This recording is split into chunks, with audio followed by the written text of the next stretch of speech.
ইয়াসিন আরাফাত একজন দরিদ্র শ্রমিক। রাজধানীর ঢাকার কুড়িল এলাকায় ইঞ্জিন মেকানিক হিসেবে কাজ করতেন।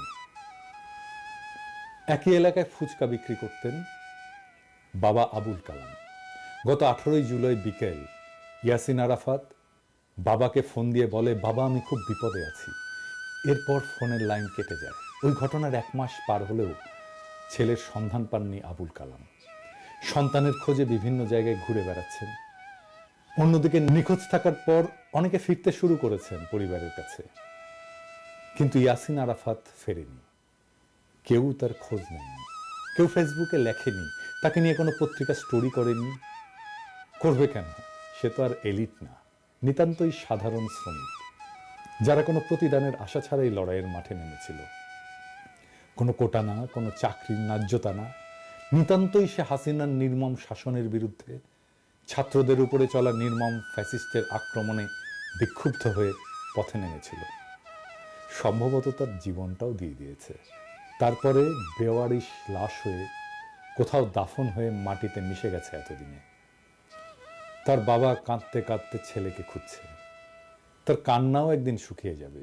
বিপ্লবের এমন অসংখ্য শহীদ অগোচরে থেকে যাবে। এইসব জানা অজানা অসংখ্য শহীদদের রক্ত মারিয়ে যারা ক্ষমতার মসনদে বসলেন, তারা এই ফ্যাসিস্টকে সাফসুতরো করে আবার আমাদের পরিবেশন করবেন। হাসিনার অনুগতদের দিয়ে প্রশাসন চালাবেন। পিছনে ফ্যাসিস্টের আইকনের ছবি ঝুলিয়ে একটুও গ্লানিতে ভুগবেন না। ইয়াসিন আরাফাতের বাবা আবুল কালামের জীবনটা এক অসীম দুঃখে ডুবে গেছে। প্রত্যেকদিন সকালে হয়তো তিনি ঢাকার কুড়িলে যান, যেখানে একসময় তার ছেলে ইয়াসিন আরাফাত কাজ করত। পুরনো স্মৃতির টানে তিনি প্রতিদিন সেখানে যান, যেন অলৌকিকভাবে ছেলেকে দেখতে পাবেন হঠাৎ। কিন্তু ইয়াসিন আরাফাত ফেরে না, আর কোনোদিন সে ফিরবে না। আবুল কালামের চোখের পানির কোনো শেষ নেই। সেই জন্যই তিনি কাঁদেন, অবিরাম কাঁদেন। তিনি জানেন যে তার কান্না কখনোই শেষ হবে না। প্রত্যেকটা দিন তাকে মনে করিয়ে দেয় তার ছেলে আর নেই। কিন্তু তবুও তিনি আশা ছাড়েন না। ছেলের খবর পাওয়ার আশায় দিন রাত কাটান। এদিকে ক্ষমতার খেলার মঞ্চে এই সাধারণ শ্রমিকের আত্মত্যাগ কোথাও স্থান পায় না। অন্যদের মতো ইয়াসিনেরও কোনো স্বীকৃতি নেই। তার জীবনটা যেন একটা নিষ্ফল স্বপ্নের মতো। তার বাবা আবুল কালাম নিজের চোখের জল দিয়ে সেই স্বপ্নকে কবর দিয়ে যাচ্ছেন প্রত্যেক দিন। কিন্তু এই নিঃশব্দ কান্নার মধ্যেও আরেকটি আগামী বিপ্লবের বীজ রোপিত হয়েছে। ইয়াসিন আরাফাতের রক্তের ফোঁটাগুলো সেই বীজের জন্যে জল হয়ে থাকবে।